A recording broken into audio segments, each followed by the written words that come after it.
Hello, humans of BookTube.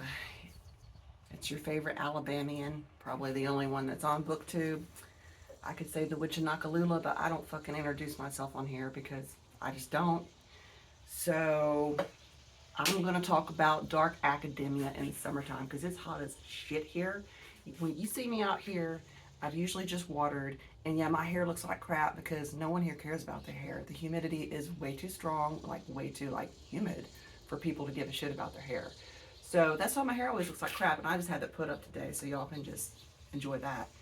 But if you're lucky, I even put on lip gloss and mascara because for real, I mean, like, there's any reason to put that shit on in Alabama.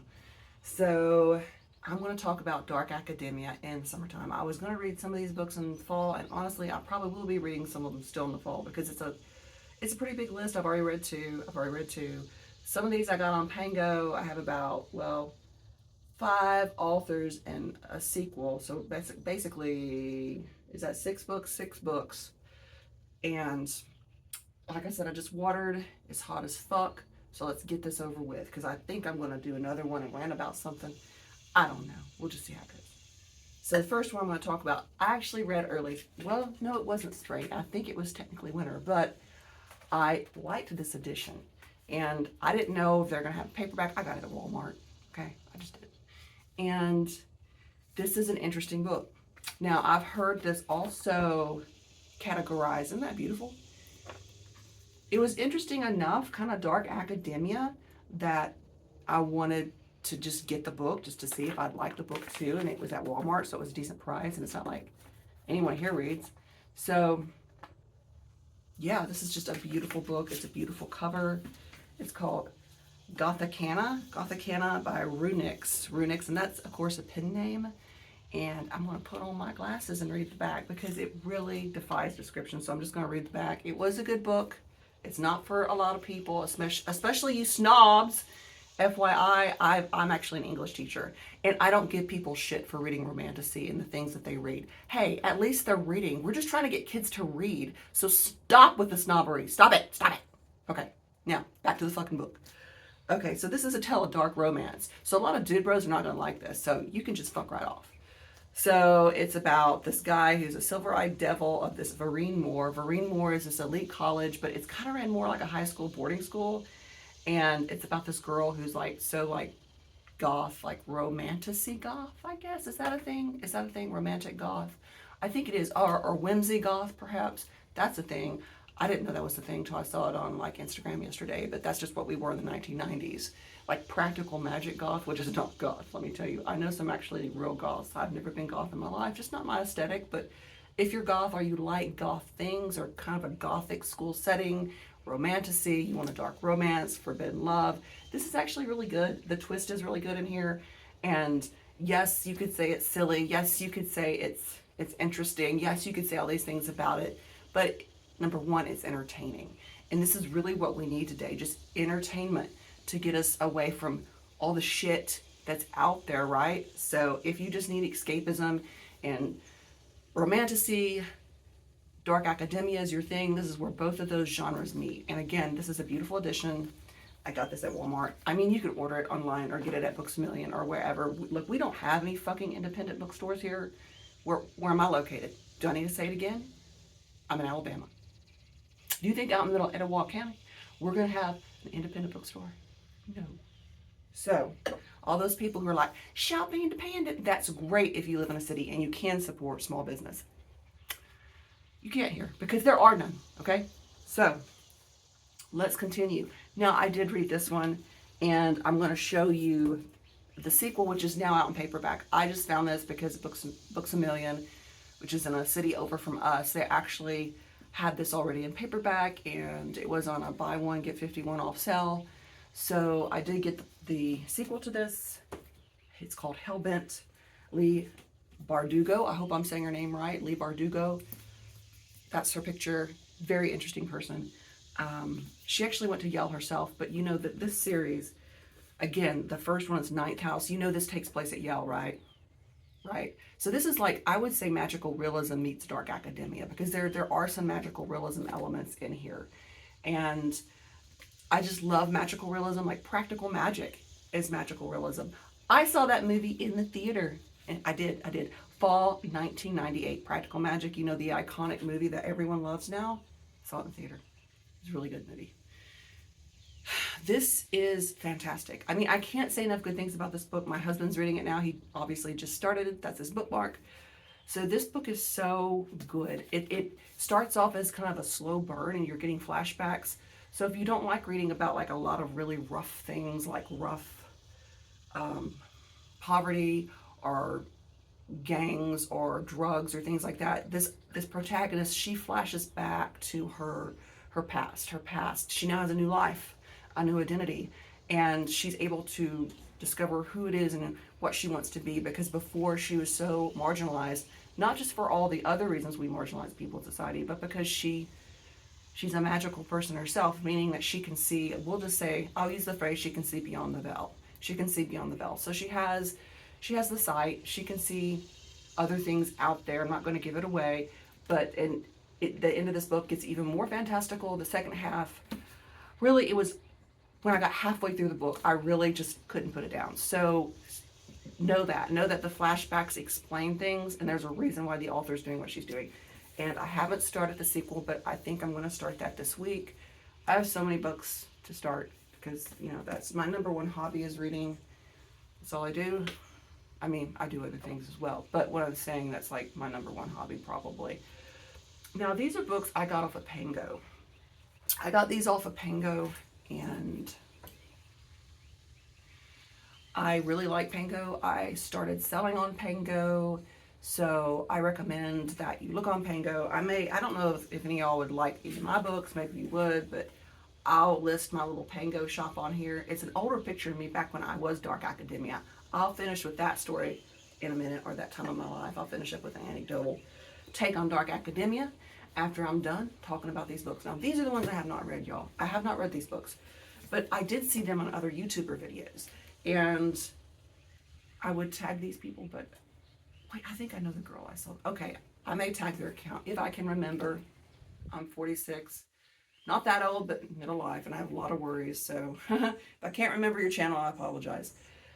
They Never Learn, and this is by Lane Fargo, and apparently this takes place, of course, in a university setting. I think it's about a woman, Scarlett Clark, who's an English professor, so I can kind of relate to that. And she goes on, I think she goes on a killing spree of these men who deserve to die. I hope she doesn't get caught, if that's really the gist of the book. But, so this is going to be some hardcore, like, dark academia, girl power, woman enraged vengeance that I think, like, we really fucking need right now. So, yeah, if that's your thing, I haven't read it, but I've heard such good things about it. I just bought it. I just found it on Pango because I had some credit because I sold some books. And I was like, shit, yeah, I think I need to read that. Like, fuck, I live in Alabama. I have a hit list. I have a shit list. Let me just say, yeah, I do, for real. And I have seen some of the worst men in the world. Is that a surprise to anybody? But where do I live again? Where do I live again? I'm going to say this every fucking video. So this is interesting. This is a TikTok book. I'm going to make another video about snobbery, and I get it. TikTok recommends some badass books, both badass and both just bad books. I get it. Some may be your taste, some may not. But the theme is interesting because, again, it's dark academia. A college student has unleashed an irresistible darkness, a soul-hungry demon who might be her only chance of survival. That's just the blurb on the back. And that just sounded, to get this on Pango for a few dollars, this is not something I was going to pass up, assholes. It just wasn't. So, yeah, Take Her Soul. Again, it's a TikTok romance. If you're going to be a snob that way, I ain't got anything for you. But I'm going to give it a read and see how it is. And it looks like it's from both his and her perspective, both the demon and the girl. And I fucking think demons are hot because they're always nicer than real humans, like human males, whether you know them in real life, like you actually practice goetic witchcraft, or they're in books. They're just, imaginary book boyfriends. They're always a lot better than, your average human male. I'm lucky. I actually have a really nice, kind husband, but not everybody around here does. But my husband's also not from the South. So there you go. Yeah, so this is going to be, it's book one. Apparently it's going to be a series. So yeah, Take Her Soul. And it does, you know, it's his name's Leon and her name's Ray, and it looks really interesting if you want to pause it and read the back. If not, you can just go look on Amazon.com. So, or if you have one of those nice little family-owned bookstores, because you live in civilization, maybe you could go there. Okay, this one is My Dark Vanessa. It's been all the fuck over the internet. It's been recommended so many times. It is dark academia. Okay, and I'm gonna get to what dark academia is for the average person that doesn't know what the shit that is. But I'm gonna get there in a second. Okay, so this one is, I think, autofiction. I think that's the correct terminology we're using these days. It starts out in 2000 where there's a young, bright 15-year-old student who becomes entangled with one of her teachers, a 42-year-old English teacher. It's and in 2017, amid the rising wave of allegations, she starts to write this book basically. So I do think it is a little bit autofiction, but the girl's name is Vanessa, and it's about it goes back and forth. Like, I guess the juxtapose is between the current present she's living in and her reflections back on the past. And I expect there's going to be scenes. Oh, there's going to be scenes from the past in here where she's going to go back to thinking about remembering those moments from years ago. So yeah, because it starts out in 2020, it looks like, and it looks like there's a preface. So I may start reading this one. Look, I don't know which one I'm going to read next because all these sound great, and it just turned summer. If y'all celebrate the summer solstice, it just turned summer, and it was already summer here. You know, I don't know how y'all feel about climate change, but I'm just here to tell you it is a thing, because Southern born and raised, for most of my life I've lived in the South, and I'll tell you something. It has gotten hotter here than it was in my childhood. That is true. We hardly have a fall anymore. And I'm in North Alabama. I'm the tail end of the Appalachians. We should have more, you know, trees that are actually turning, like not just turning brown and leaves falling off. But the Southeast is now getting these things called flash droughts, which really suck, and it's killing a lot of trees. So, and a lot of the native stuff. That means only the invasive, what they call invasive plants. So it's not the plant's fault. They didn't walk themselves over across the Atlantic Ocean or the Pacific Ocean.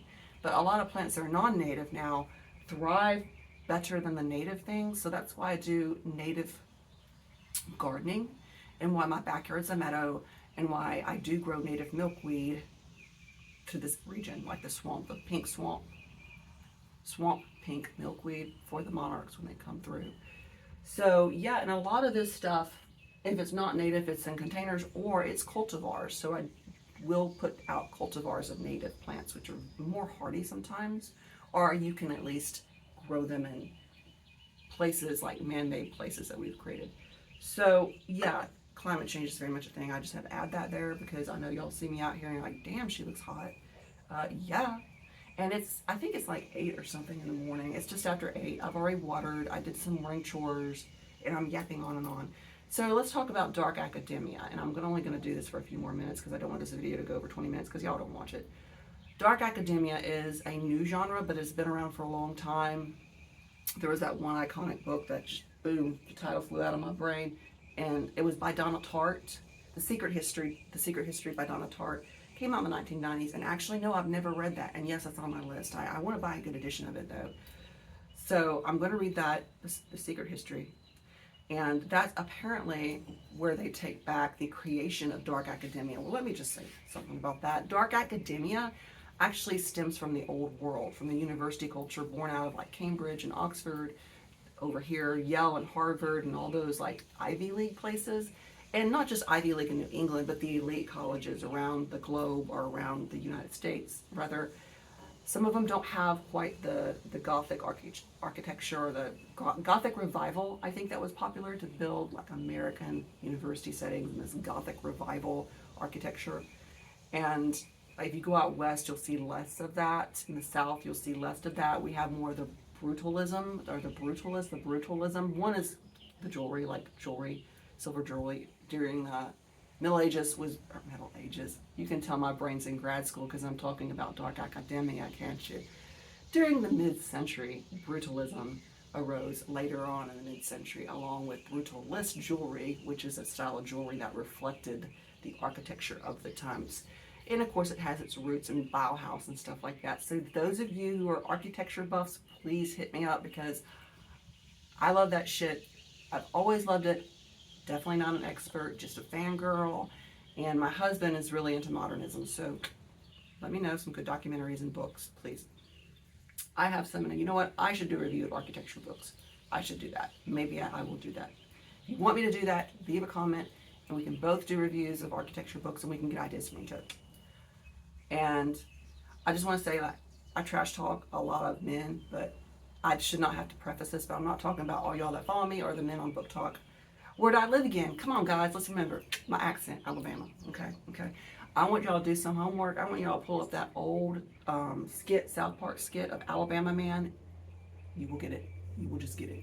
That was my ex-husband. That's all you need to know. So dark academia was just the way we were. If you went to school in the 90s and you went to one of those old colleges, my alma mater is UTC. It's very much looks like that, especially for being a southern campus. The quad kind of is designed after Harvard. So it's not UT Knoxville, the football team. It looks nothing like UTC, UT Chattanooga. So that's where I went for my bachelor's.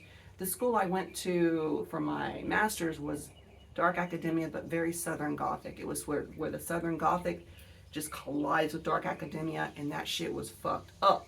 Fucked up, let me tell you. I'm actually working on my own autofiction where I'm talking about going to a private Catholic school from a very bad place, coming out of the public school system to a very bad Catholic school system, and going through a very bad graduate school. But I really don't have a lot of bad critiques about my undergrad experience because both the junior college, which I started at, which was mid-century, and UTC were both very good to me. Overall, I'm not saying I didn't run into some assholes. I did.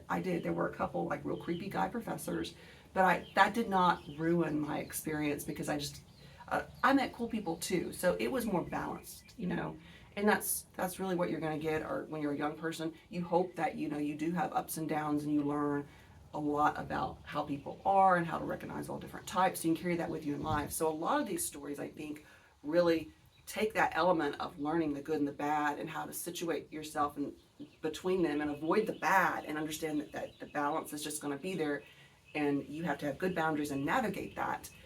It takes that fact about that college setting and makes it either creepy or fantastical or magical realism. And there is that like old world, very high academia vibe, that everyone aspires to. I remember UTC back in 1999, people walk around with like Harvard sweatshirts. And one of my professors is like, why does everyone wear college sweatshirt from a different college instead of our own? Which is a good point because I still have a couple of my UTC stuff. I have a UTC binder that was periwinkle because that's my favorite color. And I have a lot of my graduate school stuff in there because I didn't like my graduate school, so I haven't said its name. But I did love undergrad, and it was a learning experience, but it was very balanced. I can sit here as someone who's been through a lot of shit and say it was balanced. So I would recommend anyone who is sending their kid to college to look at UTC. I think it's gotten better in some ways today, and I think that your kid would be very safe in Chattanooga, FYI. Dark academia, it's just, again, this aesthetic it was kind of formed around that book, but also the times. I mean, think about the movies that were coming out, The Craft, Practical Magic, and that's sort of the magical realism element that you see in dark academia. The character is usually a female protagonist or either a homosexual young man, which homosexuality was first just really becoming accepted socially in the 1990s. Like, I remember that. One of the reasons I got kicked out of Catholic schools because my best friend was gay and I took up for him when he had a scandal with a young monk. He had an affair with a monk, and I was one of the kids that took up for my gay friend.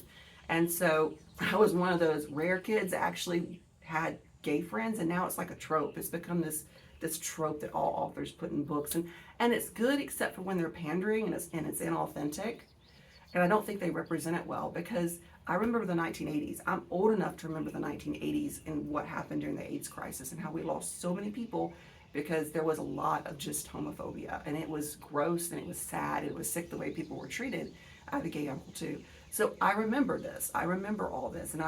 So you'll see in a lot of dark academia, you'll see a lot of the psychology of the times about homosexuality really becoming accepted and bumping up against and fighting homophobia. that's definitely an element to dark academia. So maybe it's a good thing I did this during Pride Month. I wasn't even going to go into that aspect, but I did. And again, I wouldn't say I'm a member of that community at all. I mean, it was the 1990s. I did date a couple girls in college, okay? I did. But I wouldn't call myself like a member of that community. I mean, I'm a 46-year-old woman married to a man and going through medical menopause. So what the shit do I know about that community? I'm not gonna like go on and on about that. But I will say, if you want to look into the history but you want to do it through like autofiction or fictional lens, go to dark academia. And also the struggles of being a young girl at that time, which coincide with a lot of this. It's just a beautiful, beautiful genre now. It's always been, but now people are actually intentionally writing dark academia. So that's what makes it like a thing, right? And an aesthetic. And there's been critiques of it, because there's going to be critiques of everything, because someone's going to get butt hurt over this or that, because they haven't lived long enough to realize two things can be true at once, more than two things can be true at once. And also, it's not worth getting your panties in a wad about some things. But that's what Gen Z, they have to figure out. And hopefully they'll figure it out and they won't become boomer too. I don't fucking know. I don't have no human children, so I don't have teenagers. I'm so fortunate. Yeah, so I just wanted to share my take on dark academia. I was dark academia just by default. That was a style. I wore the plaid. That's just what you had at the department store or that store express. I wore sundresses like Practical Magic. That was in style and I loved it. And I was a size 4 and I was beautiful. And I had a modeling contract with an agency over in Atlanta. So my Pango profile pic is actually one of my old modeling pics that an independent photographer in Chattanooga took with me. And he went on to be a photographer up, in another area, kind of made a name for himself outside the South. But I'm not going to say his name. Don't want to name drop. But yeah, so I just done by default. That's just what, if you were a young girl and you were witchy, or what they call witch core, just naturally because you were born that way, you were socially reject because you went into academia, you just by default you were dark academia. And also having dark features, like I know I'm sitting here like fucking pale, even though I've been outside, so I'm a little bit tanner than I would ever be, but I do wear a lot of sunscreen.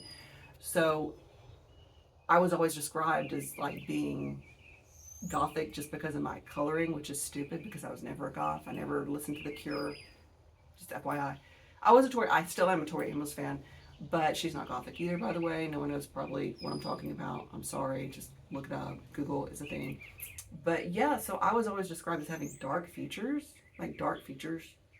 but being really pale. So you can imagine that was that ambiguous, watered down white person that kind of was in vogue back then, that look was kind of a thing if you think of some of the actresses and whatnot. And I had that look too, so I do have some good photography of myself from that period. I'm glad I do, because I'm old and ugly now, y'all. So anyway, I just wanted to tell you my spill, my take, not my spill, my take, my lived dark academia time in my late teens and my 20s, how it was a real thing when we didn't have a name for it. And I hope you guys do enjoy this genre and these books. And anyway, to everyone I follow, or you follow me, you're cool. I'm not criticizing you. So I sit here and I rant about a bunch of bullshit. Y'all just go with it, okay? Anyway, have a great day, y'all. Bye-bye.